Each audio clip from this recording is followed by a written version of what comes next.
पाकिस्तान भारत के साथ हथियारों की दौड़ में शामिल नहीं, कभी आदाद-ओ-शुमार छुपाने और हकायक से खेलने की कोशिश नहीं की। DGI-SPR का गैर मुल्की जरीदे ब्लूमबर्ग को इंटरव्यू। तस्दीक के मार के हक में भारत पाकिस्तान का कोई तैयारा नहीं गिरा सका। लेफ्टिनेंट जनरल अहमद शरीफ चौधरी का कहना था, पाकिस्तान की फौजी तरक्याती हिकमत अमली हमेशा मौसर और कारगर प्लेटफॉर्म्स और अंदरूनी पाकिस्तानी टेक्नोलॉजी को शामिल करना रही है। खुद साख्ता हो मशरिक या मगरबी, हम हर किस्म की टेक्नोलॉजी के असूल के तैयार रहते हैं। ब्लूमबर्ग के मुताबिक अमरीकी सरहद भी 7 भारतीय तैयारे गिराए जाने की तस्दीक कर चुके हैं।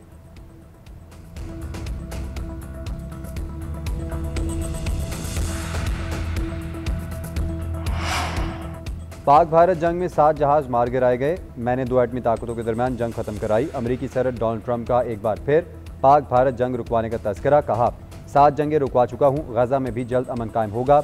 जंग बंदी के लिए काफ़ी पेशरफ्त हो चुकी है। हमास ने बहुत अहम बातों पर इत्तेफाक कर लिया है। उम्मीद है जंग बंदी से मुतालिक जल्द मुआहिदा हो जाएगा।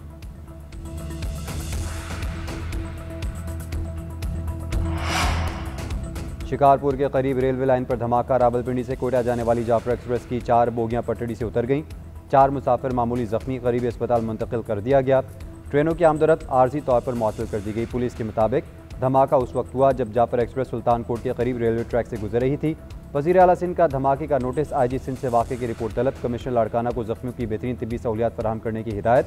मुराद अली शाह ने कहा, रेस्क्यू टीमें भेजकर मुतासरा मुसाफिरों को बरवक्त इमदाद दी जाए। सिक्योरिटी ज़राए के मुताबिक भारत स्पॉन्सर्ड फितरतुल हिंदुस्तान BLA धमाके में मुलव्वस है।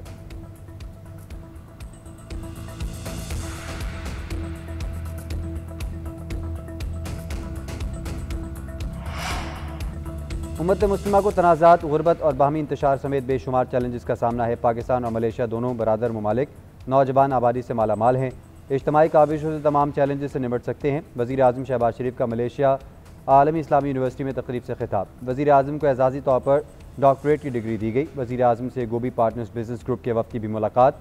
सरमायाकारी और तिजारती मौक़े पर गुफ्तगू। शहबाज शरीफ ने कहा, इक़्तिसादी और तिजारती शोबों में ताउन बढ़ाने की बेपनाह इस्तेदाद मौजूद है। कारोबार के लिए दोस्ताना माहौल बनाने और आसानी के लिए पुरअज़्म है।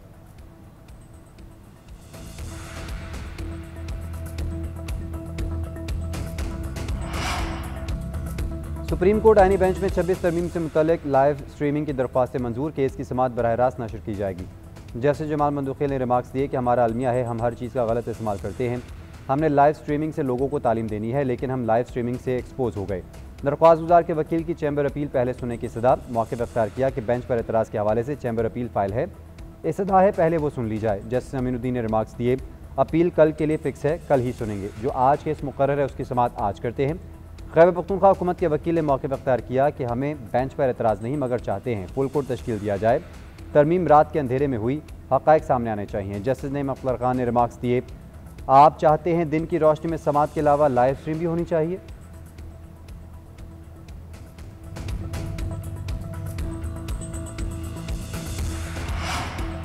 पाकिस्तान और IMF के दरमियान इक़्तिसादी जायज़ा मुज़ाकरात दूसरी शशमाही के लिए पॉलिसी सतह पर बातचीत का अमल जारी। ज़राए के मुताबिक पाकिस्तान और IMF के मुआशी आशारियों पर इख्तिलाफी तखमीने सामने आए। वफाकी हुकूमत ने शरह नमू का हदफ 4.2 से कम करने की तजवीज़ दी। सैलाब के बायस हदफ 3.5% तक महदूद रहने का इम्कान जाहिर किया। महंगाई 7.5% के मुकाबले में 8% बढ़ने का खदशा है। तरसीलात ज़र 39 से बढ़कर $42 अरब तक जा सकती हैं। हतमी बातचीत वज़ीर ख़ज़ाना मोहम्मद औरंगज़ेब और IMF मिशन के दरमियान होगी।